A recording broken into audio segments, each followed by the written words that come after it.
and Jadeveon Clowney play on the same defensive line.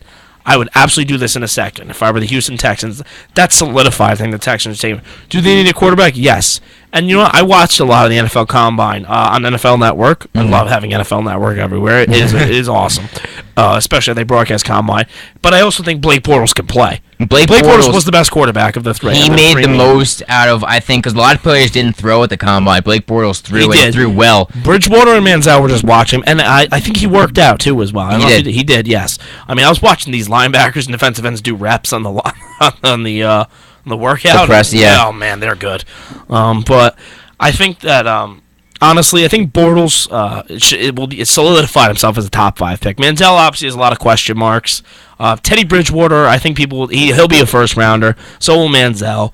But I think right now, honestly, you gotta take a quarterback. I think Blake Bortles solidified that. But when push comes to shove, the Houston Texans, I think that they can sign some kind of quarterback. You can either sign one because I think someone's going to be cut maybe, or you can even find a guy like in the second round, maybe take a Derek Carr or something like that, where maybe he can be like Andy Dalton or something like. Andy Dalton was a second rounder, but you know, if it were today, he would have been a top 5 pick. If it were today, maybe discounting the whole playoff thing. He's been a good quarterback in the regular season. I mean, he's a fine quarterback. He's not a bad quarterback. I mean, he's not good in the playoffs, obviously, but there's a lot of teams who need quarterbacks, and they would be more than happy to take Andy Dalton. It's true. The Houston Texans would have loved to have him last year. It's true. And in terms of, imagine you're going up against Andrew Luck for the next foreseeable future, if you're the Texans, if you could have Jadeveon Clowney one side, J.J. Watt on the other, that's going to wreak havoc for Luck his entire career. Yes. Now, are you worried at all? Jadeveon Clowney only 21 bench presses on the weight given.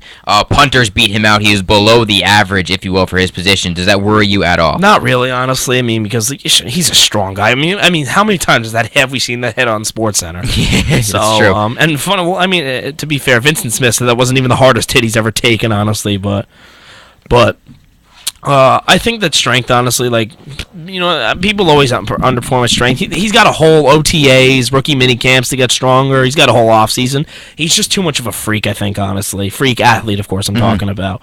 That rare, and he's just so good. I mean, I think maybe he's even people who know him too says he likes to save his like energy a lot and stuff like that.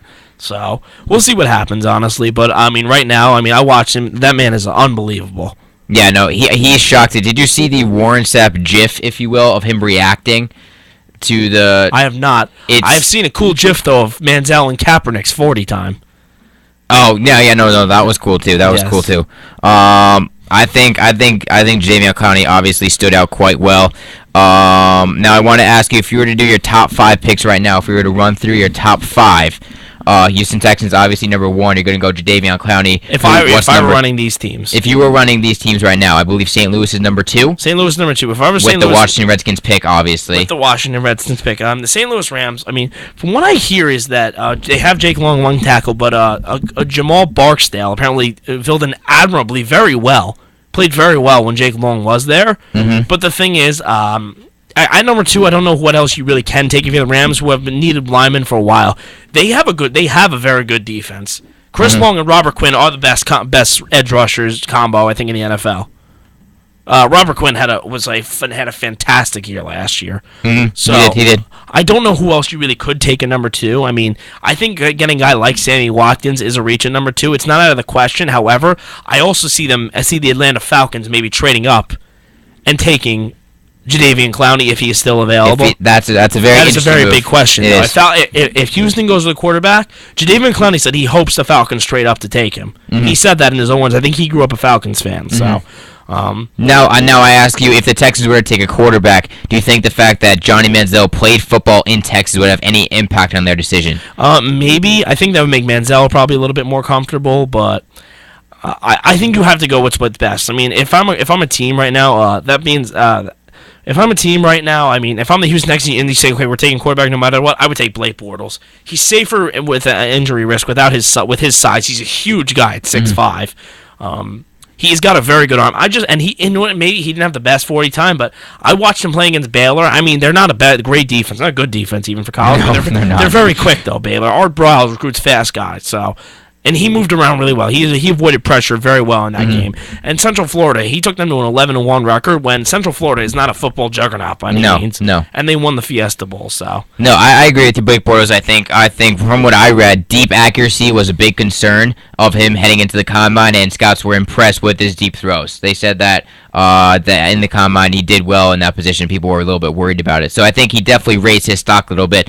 So right now you would have at number 1, Jadeveon Clowney should go to the Houston Texans. So at number 2, the only thing is, his name is Joseph Barksdale. He played really well last year. That's the thing is, so apparently the Rams don't have like a need, but I don't really like predicting trades. But if I am the Rams, I say that I don't think they end up picking in this spot. I really don't. You think that the Atlanta Falcons move up? I think the Atlanta Falcons do something here, or somebody's going to do something, honestly. Whether it's Tampa Bay or Oakland, who may want to take Sammy Watkins. But, I mean, coincidentally, the Rams could use a guy like Sammy Watkins. So if I'm the Rams, I'll say for this slot, if I were running them and staying in the slot with Clowney gone, I like Sam Bradford. He was having a very good year, I thought, until he tore his ACL. If I was the St. Louis Rams, I would take Sammy Watkins. You would take another wide receiver to go along with Tavon Austin. He didn't do much in his first year. But I think a slot receiver, though, more so. So you would go with 2 young receivers alongside Sam Bradford, and what is already a good defense. Yes. Absolutely. Okay. I think they also could use a safety, but I think they can get someone like HaHa Clinton Dixon with a number 13 pick. So you got Jadeveon Clowney off the board. You got Sammy Watkins off the board. If you are running these teams, number 3 is the Jacksonville Jaguars. They're in need of a lot of things. Quarterback is one of them. People forget that they did play very well towards the end of the year last year. They finished They started out 0-8, and then they finished out 4-4 in the last 8 games. I think they got a heck of a coach in Gus Bradley. I think they got one heck of a coach. But they need a quarterback. That's what they need, honestly. So Blake Bortles is the best one. I don't really know what their system is, honestly, because, I mean, who honestly watches Jacksonville? So I would go with Blake Bortles. He's the best quarterback. And do you think the fact he played in Florida would have any influence on their drafting him? I mean, maybe. I think they would definitely put some seats up, honestly. But Blake Bortles wasn't a house. I mean, Manziel would still put more fans and seats there, obviously. Okay. But Bortles wasn't a household name until this season. Where Manziel was a Heisman Trophy winner. So I think if anyone drafts Manziel, he's going to sell his tickets. Obviously. Okay, so Jadeveon Clowney, Sammy Watkins, Blake Bortles. You're 1, 2, 3. Number 4 is the Cleveland Browns, a team that's in need of a quarterback. Brandon Weeden wants out. Yeah, but honestly, they are such a mess. As an organization, first off, I thought Rob Chudzinski actually did admirable job. I think he did too. I do not think he deserved to be fired. I mean, he got 6 guys to the Pro Bowl somehow. I mean, they just weren't. They're not a good, well-run team, honestly. I like Ray Farmer. I thought was a good guy to be the GM. Honestly, he was the assistant, but apparently a lot of people were wanting him. They have talent on the team.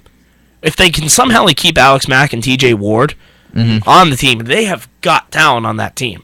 They really do. They had 6 Pro Bowlers and. You get someone good throwing a Josh Gordon, let alone 3 quarterbacks. Yes. And then Jordan Cameron, and then they traded Trent Richardson, which is looking like a great trade. It is. It's looking like a brilliant trade. They do have another first-round pick here. But if I'm Cleveland, I go quarterback. In between Manziel and Bridgewater, I mean, normally I think for football reasons I would say actually Bridgewater, but I think in this case, if you're Cleveland, you got to do something that's going to make the fans. Got to make the fans excited. The fans have been miserable for so long. So true. First off, they were miserable because they weren't good, and then the team moved and they came back, and ever since they came back, they made the team playoffs once. They've been horrible since they came back. So, I would take Johnny Manziel if I were Cleveland. Okay. If I were running them. So Johnny Manziel, do you think he'd be happy in Cleveland? I mean, personally, I don't think anybody would be happy in Cleveland, honestly. That's fair to say. So you got Jadeveon Clowney, Sammy Watkins, Blake Bortles, Johnny Manziel. Finally, round out your top 5, the Oakland Raiders, a team that Terrell Pryor led them last year. However, Matt McGloin came in, a team that both their running backs are free agents, in Rashad Jennings and Darren McFadden. They have a lot of needs on the offensive end. I would not take a running back in the first round this year, honestly.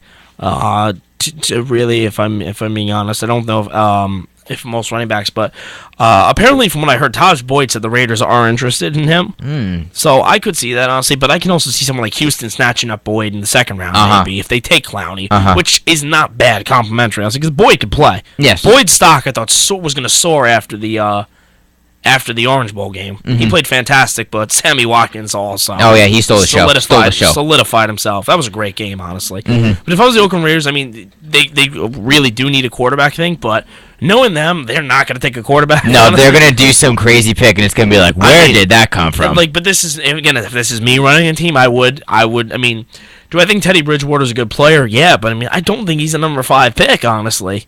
I think he's a middle first round kind of guy that like you sit him like maybe for a year or two, give him the Aaron Rodgers treatment. I mean, he's a smart guy, but he's got things to work on, I think.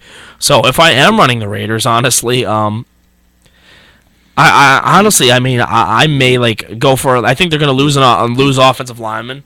The Jared Vealer's a free agent, so I think they're going to need a lineman, honestly, because I really wouldn't take Bridgewater number 5 overall. I would take a guy like Greg Robinson or Jake Matthews in the spot. I like Robinson more than Matthews, so if I were looking, I would honestly take Greg Robinson. Okay. I really would, because Sammy Watkins, I have him off the board. I don't think Mike Evans. I think Mike Evans is more around the range where my Giants pick. So that's what I have to say about that, honestly. Okay, I want to ask you then, if like going down, like looking at the things, where do you see like some people maybe surprising where they get picked, or do you see anyone maybe slipping that you think really? There's always that one guy that always slips into the middle of the second round. You're like, yeah, this guy's going to be a top 20 pick. He'll be off, and then he slides to like 30, 40, 50. I'll tell you one guy who's going to get drafted. Actually, I'm not saying this because I'm a Notre Game fan. Zach Martin's going to get drafted in the top 15. Okay. Because offensive tackles are a hot commodity nowadays. Offensive linemen in general. And David Yankee from Stanford, he's an offensive guard. Stanford's producing a lot of good linemen these days. I mean, even John Martin was a hot commodity until he had the whole situation, honestly. But yeah, Zach Martin is out of Notre Dame. Yes, and another Notre Dame guy, Lewis Nix, will be high up there. One guy I think is going to fall, though. I don't think he was a hot commodity as an offensive lineman, but I think he now will fall to the second round, is Cyrus Countjoe from Alabama. Okay, why is that? Apparently he just had he has conditioning problems, and he has like some problem or something like that. I forgot what it was, but that where it will affect his play on the field possibly, and that teams are going to be afraid to take a waiver off of him. So okay, waiver on him. Excuse me. 2 other wide receivers that are on the board, possibly first round picks: Mike Evans, Marquise Lee. Who do you like more? I mean, I've seen Lee play a little bit more than Evans, but I was so impressed with how Evans played against Alabama last year. Evans is a huge guy. He doesn't have great separation, but apparently he's such an amazing bad ball catcher. But the 1 year Marquise Lee was good. Like, he had a great year. He was so good that year. Yeah. I mean, I was like, this guy's going to be a top 5 pick. And I mean, USC didn't have a quarterback last year, so really, they had 2 quarterbacks. They had Cody Kessler and Max Wittick, who I wasn't impressed by either of them. So, if I honestly, with a good quarterback, I think I would take Lee. Okay. Over Evans, but I think they're both 2 very good players. You think they're both first round picks? Absolutely, I think they're both top 15 picks. Both I top think this 15 is the picks. deepest wide receiver class in a while. Wow. I mean, between Watkins, Lee, and Evans, this is a great wide receiver class. If you want a receiver like my Giants that could use an outside receiver, I would be very happy with Evans or Lee. There you go. So Kevin Barnett, a little bit of an early NFL draft breakdown, NFL I combine can do this breakdown all day, honestly. And I'll tell you, for your Patriots, you're taking a skill player, honestly. Oh yes, I believe we got to look at tight end. I mean, I would say Austin Seferian and Jenkins. Many people were saying, but Eric Ebron apparently stole the show for the tight end. So I think we got to go with tight end. I think that we have to. And in the first round. Gronkowski's we'll trade something. But clearly, we'll trade down like we always do. The 2 tight end system always works for you. Worked clearly well for you guys. So. And we got Michael Manawanui. So life's all good. Life's all good if we got Michael Manawanui. Yeah. All right, that's it for NFL talk. We'll come back and we're gonna get into a little bit of Olympic recap. I know Kevin watched the hockey enthusiastically. It was some great games, but heartbreak for the Americans in the end. This is the BS Report on WICR.